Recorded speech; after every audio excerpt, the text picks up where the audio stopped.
Hi everyone, how's it going? For those of you who don't know me, my name is Mike, and my screen name is Gray, followed by a number. Okay, this number. And sorry, it's kind of an old joke. It's getting older by the minute. All right. So anyway, I don't know if you can hear the music in the background, but it's by Lee Konitz, a great saxophone player, old school jazz. The album is called Inside Hi-Fi. It's a compilation that was put out in 1987. All right. Anyway, so you're probably wondering, why is the old man wearing a hat? Well, several reasons. First of all, I've noticed that almost everybody that makes a YouTube video is wearing some kind of a hat. I don't know if it's just fashion, or if it's just a trend, or if there's a law written somewhere that nobody told me about, but I don't know, what the hell, I'll start wearing hats, you know. And the second thing is that it's cold in here. I'm getting ready for a blizzard. I'm sitting here in central Illinois. It's about 1 o'clock in the morning on Saturday, well, Sunday morning, Saturday night. And it's supposed to start snowing any minute now. It hasn't yet, but by the end of Sunday, we are expecting 10 inches of snow on the ground. We've already got about 2 or 3 on the ground. And then the wind's going to start blowing, and it's going to, turn into a blizzard. And then, if that's not enough, by Monday and Tuesday, the temperatures are supposed to plunge to about 15 to 18 degrees below zero before wind chill. So I'm not very happy right now. This is not going to be a fun week. So anyway, I thought, what the hell, there's nothing else to do. I thought I'd just make a video. So I'm here to, first of all, relax with a bottle of cheap wine, Sutter Home Red Moscato, in an equally cheap glass. So here's to winter. And I'd like to do another in my series of a movie for every year of my life, okay? And now I'm up to the year 1955. And don't ask me anything about 1955. I was 4, I don't remember a fucking thing. But I could make stuff up and you'd think it was true. Anyway, up till now I've been concentrating mainly on science fiction, but 1955 is a little bit different. That is the year that the American film industry appears to have discovered the teenager, right? All of a sudden they wanted to make movies for and about teenagers, mainly because in that time of the early to mid 50s, all the adults were staying home watching television, and it was mainly the kids who wanted to go out and see movies to get away from their parents. So they were the ones who were putting all the money into the box office. And another reason is that there was a growing problem with teenage juvenile delinquency in the late 40s and the early 50s, so it started to become a real problem in America. So they decided to start making movies that reflected what was going on. So there were 2 classic movies from that year, 2 classic movies about teenagers, and here's the first one. It's called Blackboard Jungle, okay? I know you've all heard about this one if you haven't seen it. Blackboard Jungle, released by MGM, directed by Richard Brooks, and it starred Glenn Ford as a first-time teacher named Richard Daddier, right, who had just survived World War II, and he had all these great ideals and dreams of being a teacher, and he gets a job at this really horrifying inner-city New York boys' school, and right away he's just on the first day of school he's having conflicts. He rescues one of the female teachers from being raped by a student, and because he beats this kid to a pulp in a really violent scene, he gets on the bad side of all the other guys in school. So they really have it in for him. I mean, they're bad enough anyway, just because he's an adult and they're not, and they hate him. But he gets on their bad side, and they all go after him. And some of the kids that he has in his class, young actors on their way up, like Sidney Poitier, who was already 27 years old. Almost every one of these guys playing a high school student was way too old to be a teenager, but they were doing it anyway. Vic Morrow was in it. Paul Mazursky, who later became a great director. A young guy named Rafael Campos, who seemed to play a juvenile delinquent teenager for almost the rest of his career. And he was actually a teenager at the time. And also another actor named Jamil Farah, who later on changed his name to Jamie Farr and became a star in MASH, okay? So anyway, the story is very basic. It deals with Richard Daddier and his fellow teachers and the principal of the school trying to get through to these kids, right? And it also deals with Richard Daddier's home life. He's married to Anne Francis. Anne Francis plays his wife, who is a beautiful woman, and she is expecting a baby. And he's trying to fulfill his dreams of being a teacher at the same time that she is absolutely terrified for him to go to work every day. And she's afraid that she's going to get so agitated by fear and worry that she'll lose the baby because she's lost one previously. So therein lies the drama. Richard Daddier tries to reach out to Sidney Poitier, who seems to be the leader of the group, the guys in his homeroom class, and he tries to get him on his side. And Sidney Poitier is not so sure that he wants to trust this guy, this white adult. So they kind of go back and forth. And it all gets very dramatic. There's a lot of violence in the film, and in a way, it plays out kind of like a standard melodrama. It just has the storyline of being for and about teenagers, which was pretty unique for that time. And one of the most memorable things about the film is the fact that the theme song is "Rock Around the Clock" by Bill Haley and the Comets, which became a huge hit and really was the start of the whole rock and roll era. Now, that song, from what I've been reading, that song was actually a B-side to another record by Bill Haley and the Comets that really hadn't gone anywhere, and it was released, I think, said the previous year.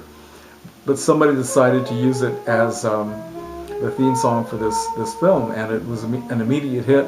When kids were hearing it in the theaters, they were getting up and dancing. There were riots, and so some of the theater owners actually made the decision to not play the music. I guess they just opened the credits in complete silence. They would not play it because they were afraid of rioting. And the theme music also appears at the end of the film too. So this is a great film, a true classic, and it has commentary by Paul Mazursky and Jamie Farr, and Peter Ford, who is Glenn Ford's son, and also the assistant director named Joel Friedman. And I haven't listened to all the commentary, but I've listened to quite a bit of it, and it's really interesting. These people have a lot of great memories of working on the film. It's too bad they couldn't get Sidney Poitier to be there. But okay, so that's the first one.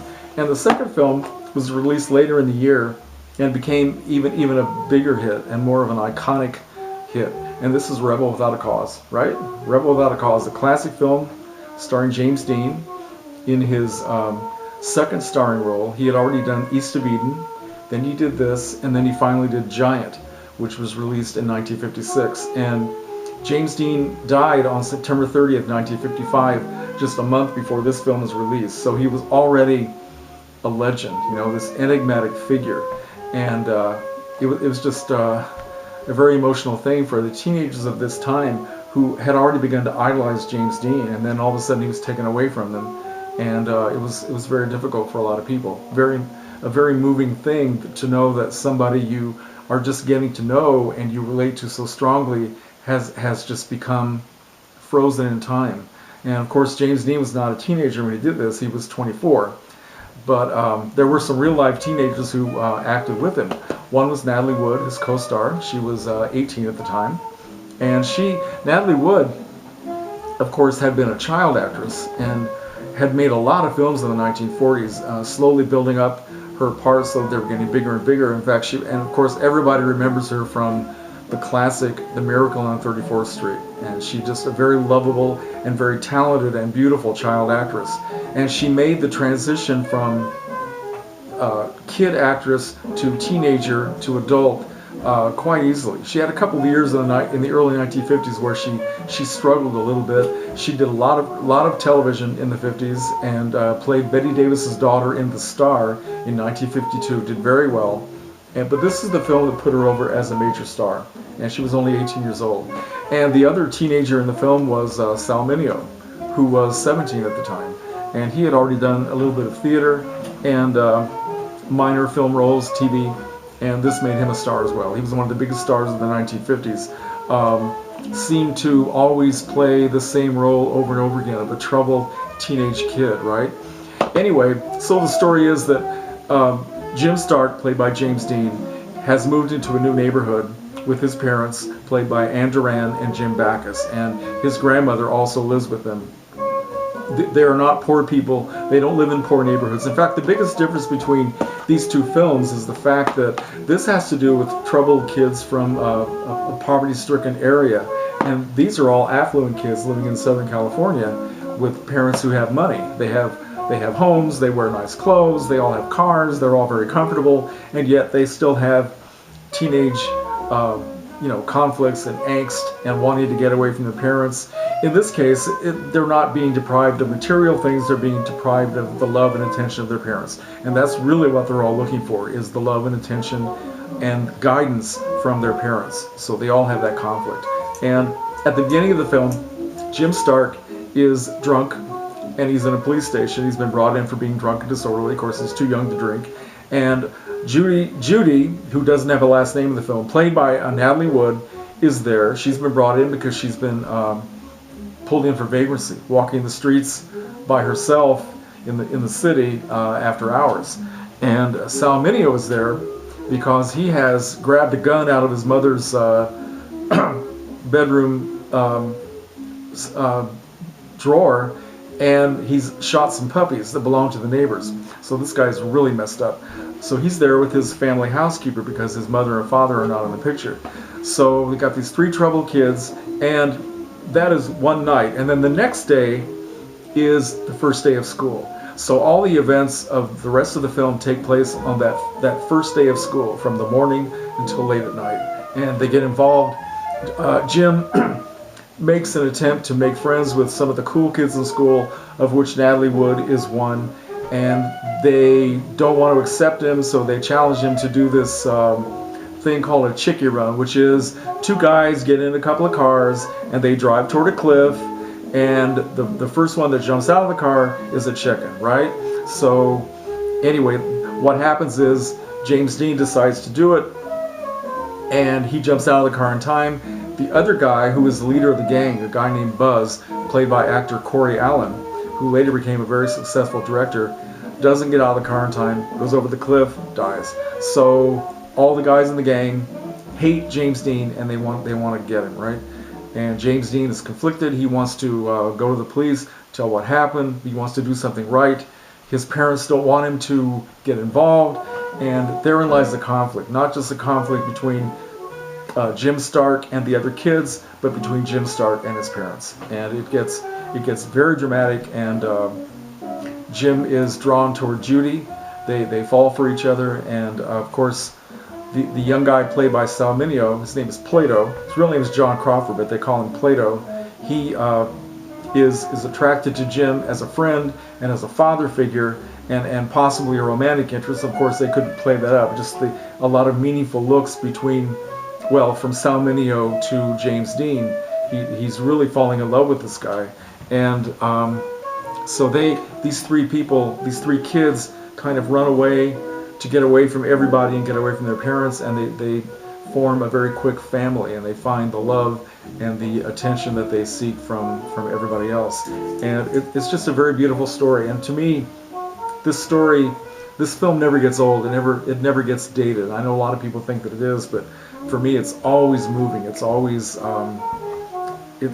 meaningful. And I think it's because, number one, James Dean was a great actor, completely unique. There was just nobody else like him. The only other actor I can think of that could possibly compare with James Dean would be Marlon Brando, okay, who was in the same era, although a little bit older. Marlon Brando and James Dean both had a way of expressing themselves that was just like nobody else could do it. A way of speaking and delivering a line, a way of acting with gestures, and they used their whole bodies to act, and they just made an incredible, indelible impression. And Natalie Wood was a very beautiful young girl who was just, I don't know, there was something unique about her as well. The way her eyes flashed when she would smile, and just the way she would deliver her lines, and she was just filled with emotion. And Sal Mineo, well, I don't know, it's kind of a toss-up. Who was more beautiful, Natalie Wood or Sal Mineo? But he was just born to play that part of a troubled kid, of a very oversensitive and emotional kid who was seeking love and affection. And the film was directed by Nicholas Ray, who also was a somewhat troubled individual. And I think that he, from what I read about Nicholas Ray, I read a lot about Nicholas Ray in this wonderful book, which I've talked about before in a video. This is Live Fast, Die Young, the making of The Rebel Without a Cause. The authors are Lawrence Fraschilla and Al Weisel, and he gets into great detail about Nicholas Ray and his involvements with these young kids. He identified very much with their sense of alienation, and he was kind of like a kid himself. So this is a marvelous film, and like I said, it just never gets old for me. And this DVD set is 2 discs. I know how much you guys love slipcases. Here's one for you. The first disc has a commentary by another man who wrote another book about the making of Rebel Without a Cause, and I haven't listened to all of it yet, but it is very interesting, and I want to finish it. The second disc has some fantastic extra features. It has 2 documentaries. Let's see, one of which was made in the early 1970s. It was called James Dean Remembered, and it was a TV special hosted by Peter Lawford, and he had people like Natalie Wood, Sal Mineo, and Sammy Davis Jr., who was a personal friend of James Dean. They were talking about what it was like to know him and to work with him. So that's an amazing archive to have. It also has another documentary for the 50th anniversary of the film called Defiant Innocence, and it has a lot of the other people who played teenagers in the film, such as Dennis Hopper. Dennis Hopper was there, and Frank Mazzola, and a couple of the actresses who played the young girls, and let's see, Corey Allen was also in it. And it also has let's see, screen tests, wardrobe tests, deleted scenes. This film was initially supposed to be made in black and white and in CinemaScope. I guess Warner Brothers was making it as a B film, but they did want to make it in CinemaScope. And I guess there's some law that the people who own the CinemaScope process, or did own it, it was written in the contract that if you use CinemaScope, it had to be in color. So they had to scrap all the footage that they had already made. I guess they'd work for a few weeks in black and white and do everything else in color. So it's a beautiful movie. It also has an incredible musical score which adds to the emotion of the film. And anyway, so I guess that's all I want to say about these. That is my year, 1955, and the blizzard has not started yet, but I'm ready for it. So comments are welcome. If anybody is a fan of either one of these films, please let me know. I'd like to hear it. Okay, see ya.